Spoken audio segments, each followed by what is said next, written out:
Welcome to the Growing Tall Poppies podcast. I'm your host, Dr. Nat Green, and I'm so excited to have you join me as we discuss what it means to navigate your way through post-traumatic growth and not just survive, but to thrive after trauma. Through our podcast, we will explore ways for you to create a life filled with greater purpose, self-awareness, and a deep inner peace. Through integrating the many years of knowledge and professional experience, as well as the wisdom of those who have experienced trauma firsthand, we will combine psychology, accelerated approaches, coaching, and personal experience to assist you to learn, to grow, and to thrive. I hope to empower you to create deeper awareness and understanding and stronger connections with yourself and with others, whilst also paving the way for those who have experienced trauma and adversity to reduce their suffering and become the very best versions of themselves in order to thrive. Thank you so much for joining me on today's episode. Welcome to another episode of Growing Tall Poppies. I'm your host, Dr. Nat Green, and today is another solo episode as we've had yet another week of nasty winter bugs for my amazing guests that I'd had lined up. So I wish them well in their recovery and know that they'll be back on deck soon and you'll get to hear them just as soon as they are. In the meantime, I will aim to still bring you an episode full of great info and tips as we dive into a topic that's close to my heart and has been paramount to my journey and to many of your journeys towards post-traumatic growth, that of understanding your nervous system on the path to post-traumatic growth. However, before I get into that topic, I really wanted to take a moment to let you know that I feel so deeply honoured and privileged to be a nominee in the International Women in Podcasting Awards. And I wanted to acknowledge each and every one of you listeners, as without your support, your encouragement, and the amazing feedback, I would never have ever even considered agreeing to participate in this. Without you, there wouldn't be a podcast. So thank you all from the bottom of my heart. I'm so very grateful. I shared it on one of my social media, Facebook channels the other night, and have been blown away by the responses. Thank you to each and every one of you who've commented and have already voted. I'm so humbled by the overwhelming response. In order to actually practice what I preach and walk my talk following the path of growing into a tall poppy too, I would really love to ask for your support and ask you to vote for my podcast and share it with every one of your friends and network so that they too can vote, so that we can show what us Aussie podcasters can bring to the world and really start to change the trauma landscape around the world. I'll share the link in the show notes and on social media over the next couple of months as voting goes between August the 1st and October the 1st. There's only one vote per person, and the podcast with the most votes in each category wins. I'm in the psychology podcast category, so thank you again for your support and your encouragement, as every single vote counts. Now, back to this week's episode on understanding our nervous system and using it to our advantage on the path to post-traumatic growth. If you've experienced trauma or if you're supporting someone who has, then this episode is for you. We're going to explore how our nervous system works, how trauma affects and impacts it, and most importantly, how understanding this can be a powerful tool in your journey towards healing and growth. Have you ever wondered why you react the way you do in stressful situations, or why some people seem perpetually calm while others are always on edge? The answer to that lies in our nervous systems. Understanding how it works can be a game changer for our mental health and our overall well-being. Today, we'll explore the basics of the nervous system, its role in trauma, and most importantly, techniques that you can use to improve your self-regulation. So whilst This overall can be quite complex. I'm going to try and make it as easy to understand as possible. Let's start with the basics. Our nervous system is like the body's electrical wiring. It's divided into two main parts: the central nervous system, which includes our brain and spinal cord, and the peripheral nervous system, which connects the central nervous system to the rest of our body. But the star of our show today is a subset of the peripheral nervous system called the autonomic nervous system. It controls involuntary functions like heart rate, digestion, and breathing. The autonomic nervous system has two main branches, and this is where it becomes really important: the sympathetic nervous system and the parasympathetic nervous systems. Think of the sympathetic nervous system as your body's accelerator. It's responsible for the fight or flight response. So when you're stressed or in danger, it kicks into high gear, increasing your heart rate, your breathing, and releasing stress hormones like adrenaline. And on the flip side, the parasympathetic nervous system is your body's brake system. It's often called the rest and digest system. It slows your heart rate, lowers your blood pressure, and promotes relaxation and recovery. So starting with the basics, we have an unconscious process called neuroception, a term coined by Dr. Stephen Porges. It's our nervous system's ability to detect safety or danger in our environment without our conscious awareness. This process happens at lightning fast speed, and it influences whether our sympathetic or parasympathetic system takes the wheel. Our nervous system is like our body's own personal security guard. It's always on duty, scanning our environment constantly to keep us safe.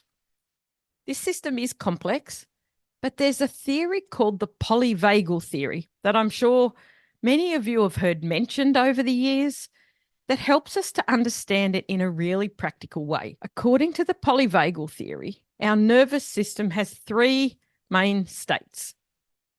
First, there's what we call the safe and social state. This is our ideal state where we feel calm, connected, and able to engage with the world. Your body is relaxed, your heart rate is steady, and you can easily chat and bond with others. It's how you feel when you're having a good time and you're relaxing with friends or simply enjoying a peaceful moment. Second, we have the fight or flight state. This kicks in when we sense danger. Our heart races, it beats faster, our breathing quickens, and we're on high alert, ready for action. It's how you'd feel if you heard a sudden loud noise in the middle of the night or had to slam on your brakes to avoid an accident in a car. Third, there's the freeze or shutdown state. This is our last resort when we feel overwhelmed by danger, like your body's last-ditch effort, when things feel really threatening. You might feel frozen or numb. It's similar to how some animals play dead when they're in serious danger. In this state, we might feel numb, disconnected from people and things around us, or unable to move or speak. And your body switches between these modes automatically without you having to think about it. This is all done at an unconscious level. And your body is always trying to figure out what's the safest way to respond to your environment. So how does all of this relate to trauma, you might ask? When we experience trauma, it can significantly impact our nervous system. Trauma can disrupt our ability to accurately assess safety, leaving us in a constant state of hyperarousal. Think anxiety, panic, hypervigilance, always on guard, checking our environment for signs of danger. Or hypoarousal, which is an underarousal. Think depression, dissociation, numbness, and inability to feel anything.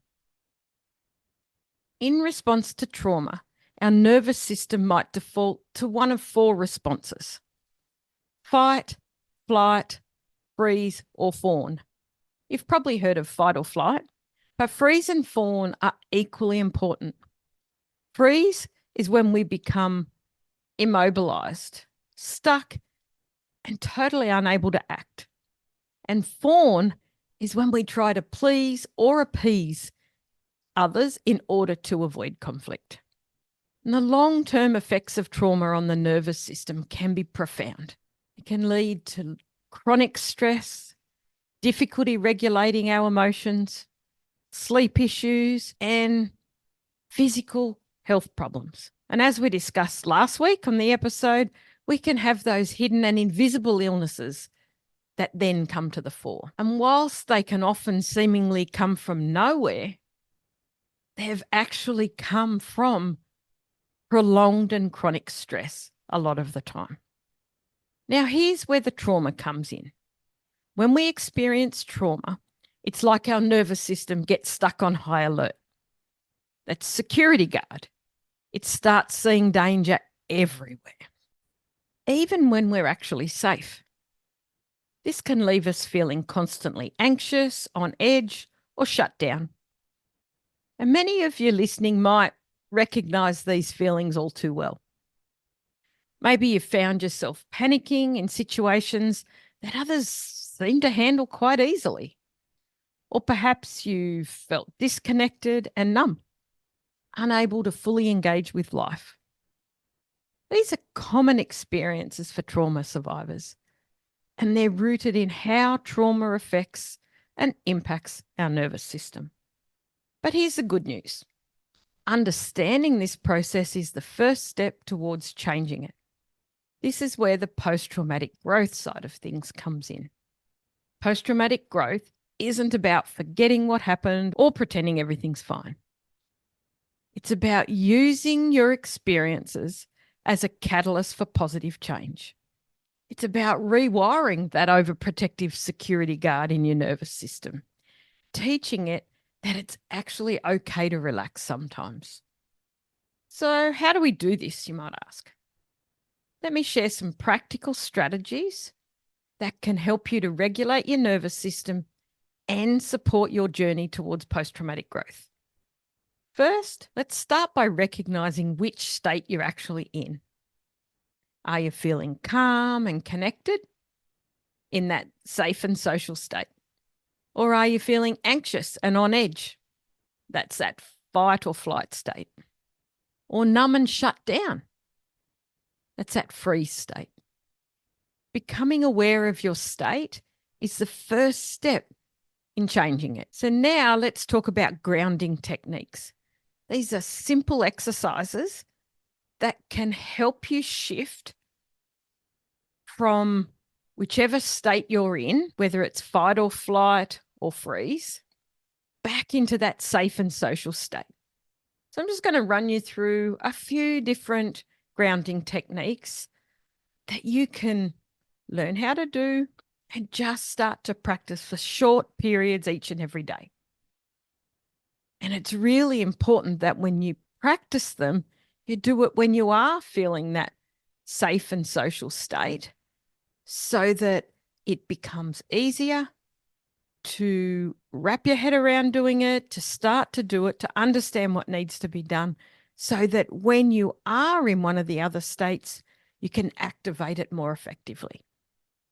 So one of my favorite grounding exercises is called self-safe hypnosis.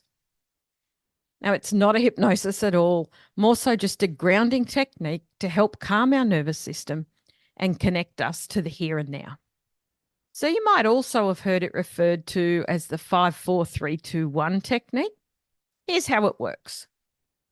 So I want you to just use the environment around you, and it's about naming 5 things you can see around you, 5 things you can hear around you, and 5 things you can feel touching your body at the moment.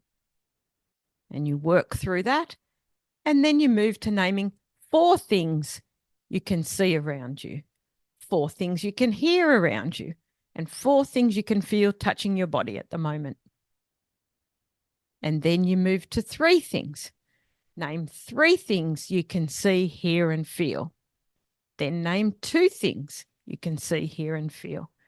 And then name 1 thing you can see, hear, and feel around you. So this exercise is really effective and engages your senses and helps bring you back to the present moment, signaling to your nervous system that you're safe right now. Now, you might want to pause the podcast right now and test it out, and then come back to it when you're ready. And I'd really love you to message me or send some feedback about how that felt for you and what you noticed. It really is a very powerful, simple exercise that works to engage our senses, bring us back to the present moment, and it signals to our nervous system that we really are safe right now. Another powerful tool is deep breathing.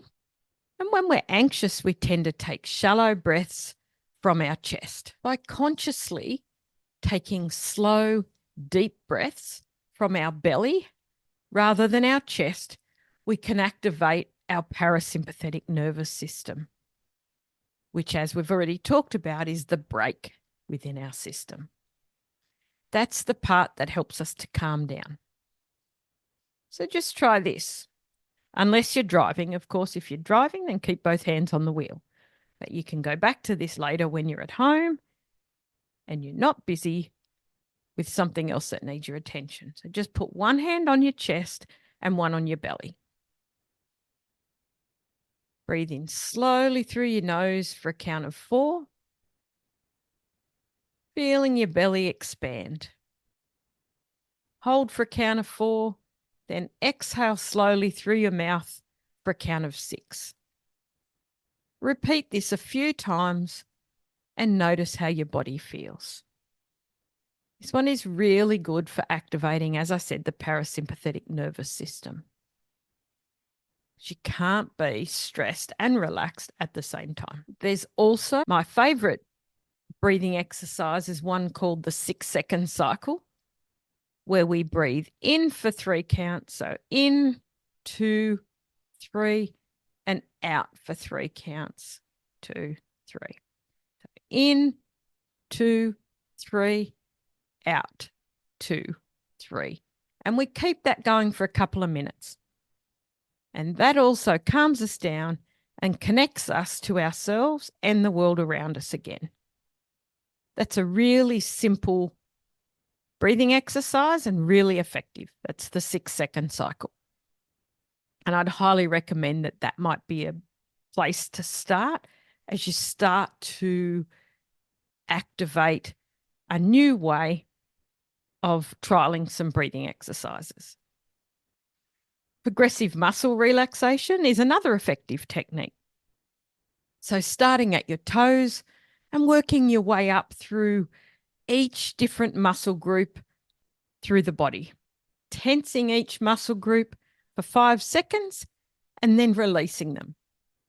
This helps you feel the difference between tension and relaxation.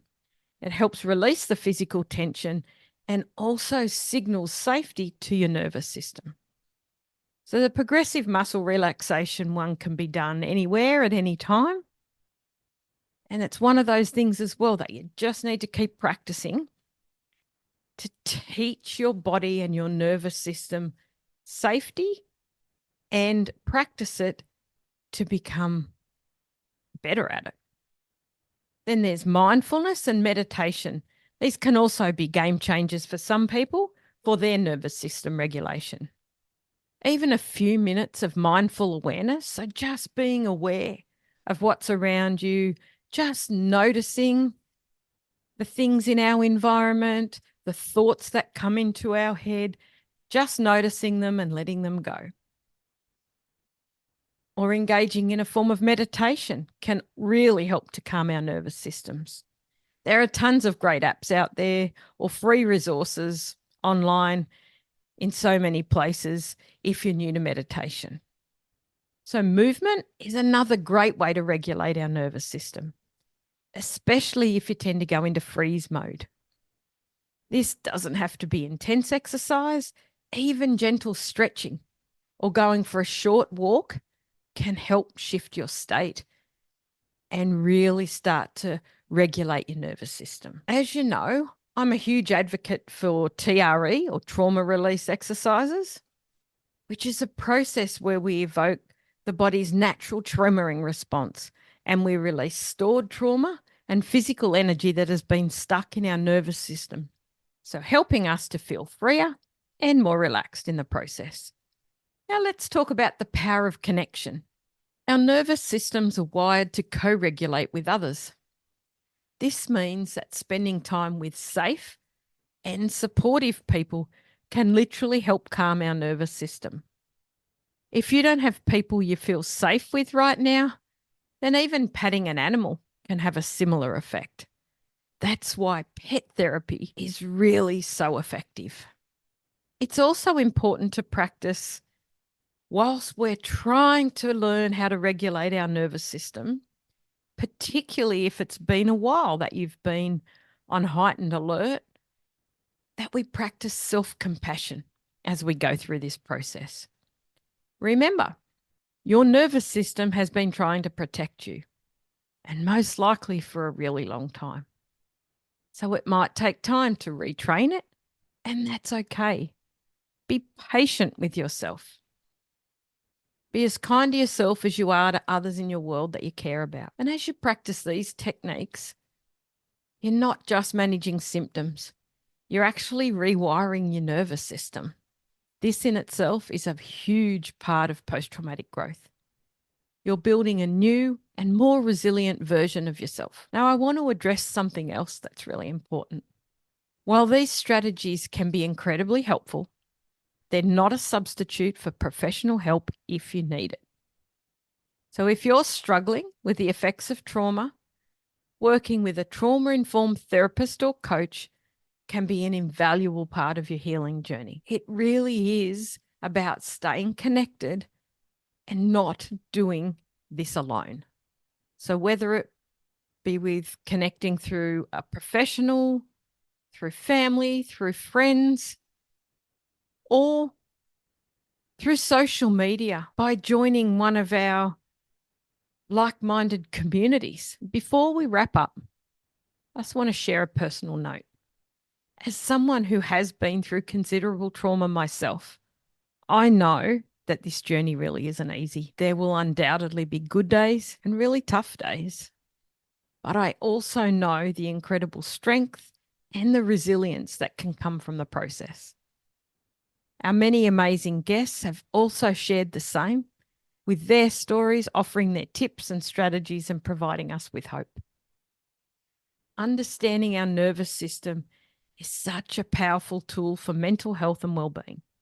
Remember, your nervous system is trying to keep you safe, even if its responses sometimes feel overwhelming. With practice, you can learn to regulate your nervous system and find more balance in your life. I encourage you all to try some of these self-regulation techniques that I've talked about today. Start small, reduce your expectations. Maybe try the 6-second cycle breathing for a few minutes each day and pay attention to how your body feels before and after. If you want to learn more, I highly recommend checking out the work of Dr. Stephen Porges, which is Porges, and I'll put that in the show notes, on Polyvagal Theory, or Bessel van der Kolk's book, The Body Keeps the Score. Understanding how your nervous system works, learning to regulate it, and using that knowledge to fuel your growth, these are really powerful steps. By doing this, you're not just surviving, you're learning to thrive. So remember, post-traumatic growth doesn't mean you'll never struggle again. It actually just means that you're building the tools to handle those struggles more effectively. And it means you're turning your pain into a source of wisdom and strength. So to all of you out there on this journey, I see you, I honor your strength, and I totally believe in your ability to grow and to heal. And I'm so grateful that you're on this journey with me and that you're choosing to be a part of our community. Thank you so much for tuning into this episode of Growing Tall Poppies. If you found this helpful, please share it with someone else who might benefit. And please remember, small steps can lead to big changes. Until next time, take care of yourselves and each other. Bye for now.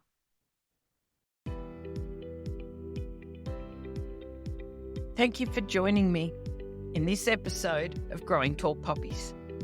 It is my deepest hope that today's episode may have inspired and empowered you to step fully into your post-traumatic growth so that you can have absolute clarity around who you are, what matters the most to you, and to assist you to release your negative emotions and regulate your nervous system so you can fully thrive. New episodes are published every Tuesday, and I hope you'll continue to join us as we explore both the strategies and the personal qualities required to fully live a life of post-traumatic growth and to thrive. So if it feels aligned to you and really resonates, then I invite you to hit subscribe, and it would mean the world to us if you could share this episode with others who you feel may benefit too. You may also find me on Instagram at Growing Tall Poppies and Facebook, Dr. Natalie Green. Remember, every moment is an opportunity to look for the lessons and to learn and increase your ability to live the life you desire and deserve. So for now, stay connected, stay inspired, stand tall like the tall poppy you are, and keep shining your light brightly in the world. Bye for now.